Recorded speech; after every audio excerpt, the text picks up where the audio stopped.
2 years ago, the Detroit Pistons had the longest losing streak in NBA history, 28 games in a row, and their defense couldn't stop anyone. Detroit Pistons are a horror show. I hurt for them.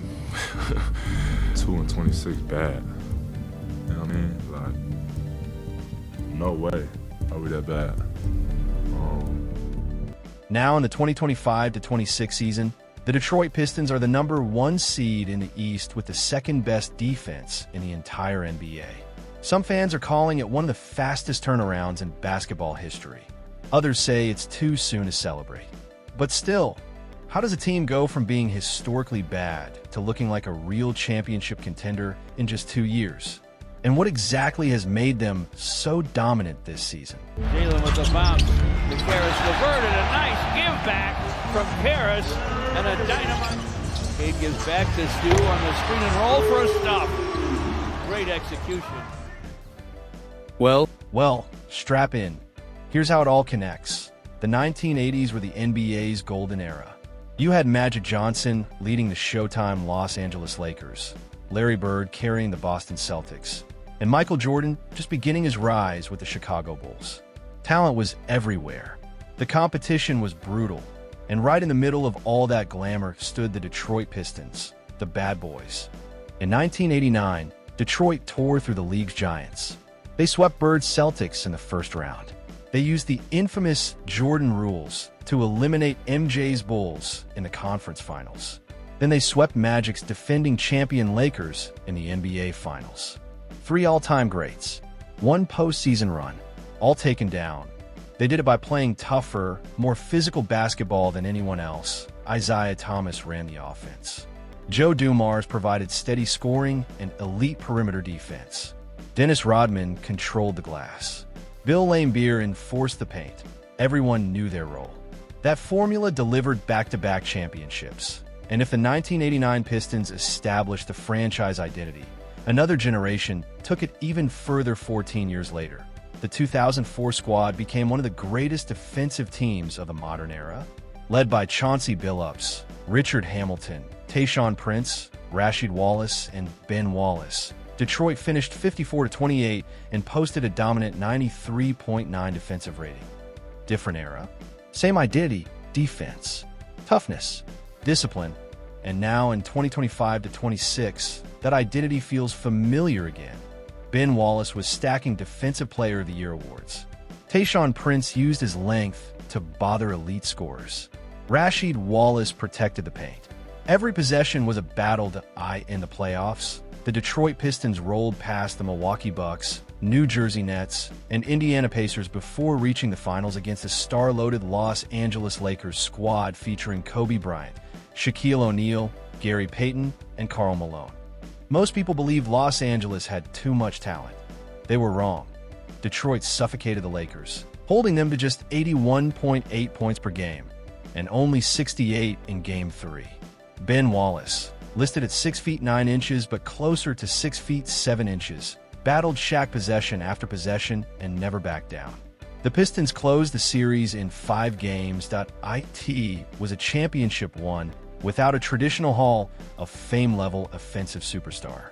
It hadn't happened before, and it hasn't happened since. After 2004, the NBA adjusted hand-checking rules to increase scoring. But Detroit's identity didn't disappear overnight. They reached the Eastern Conference Finals 6 straight seasons. Still, sports are cyclical. Teams rise. They dominate. They fall. And then they spend years trying to climb back. After their mid-2000s championship era, the Pistons entered that rebuilding phase. The next decade became a long search for relevance, until eventually they tore it all down and started over. I think the thing, though, with Allen Iverson, you got to remember, he only plays one way.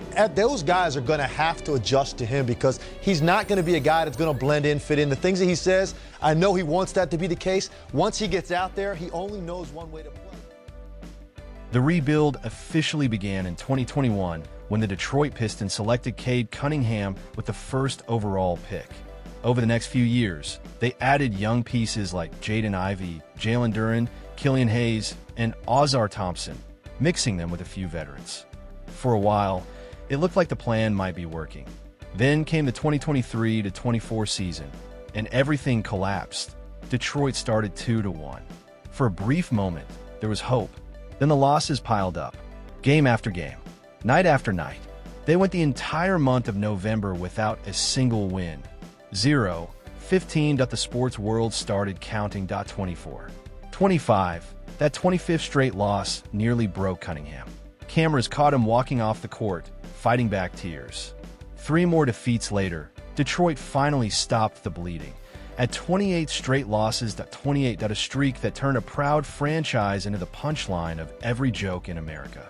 When the season ended, the damage was clear. 14 wins, 68 losses. The worst record in franchise history. One of the league's worst defenses, ranked 25th overall. An NBA record, 31 different players cycled through the lineup. No continuity, no stability. It was a failure from top to bottom. And at the center of it all was head coach Monty Williams. In year one, a $78 million contract, the rotations never clicked and the spark never came. The rebuild looked broken.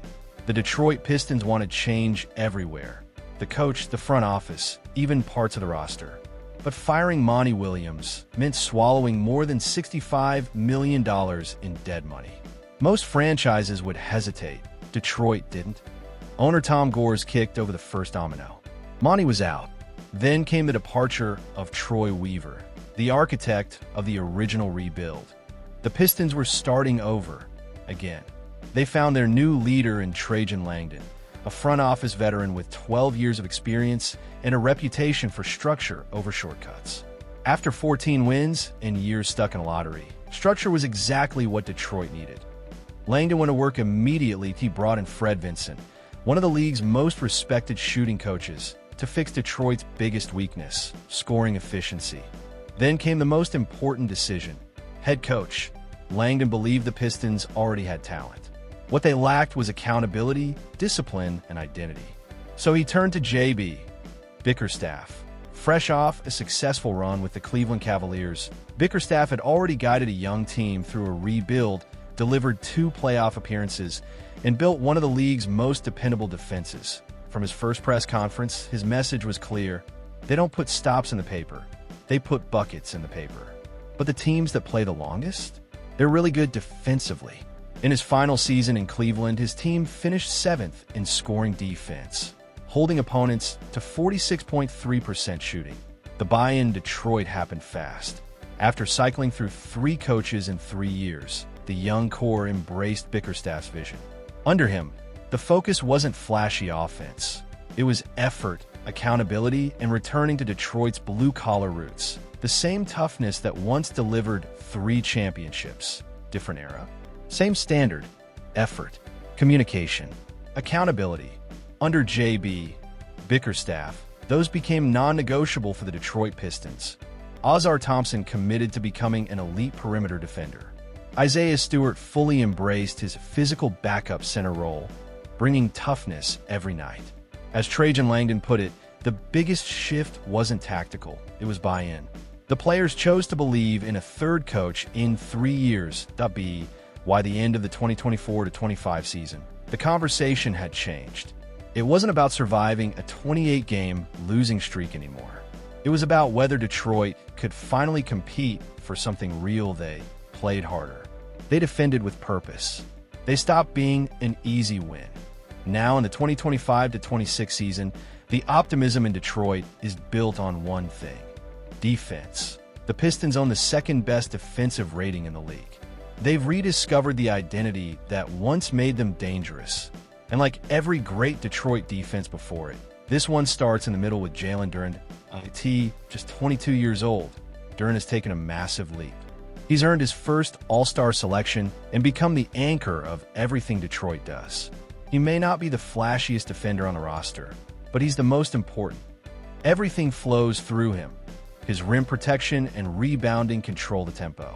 His presence erases second chances.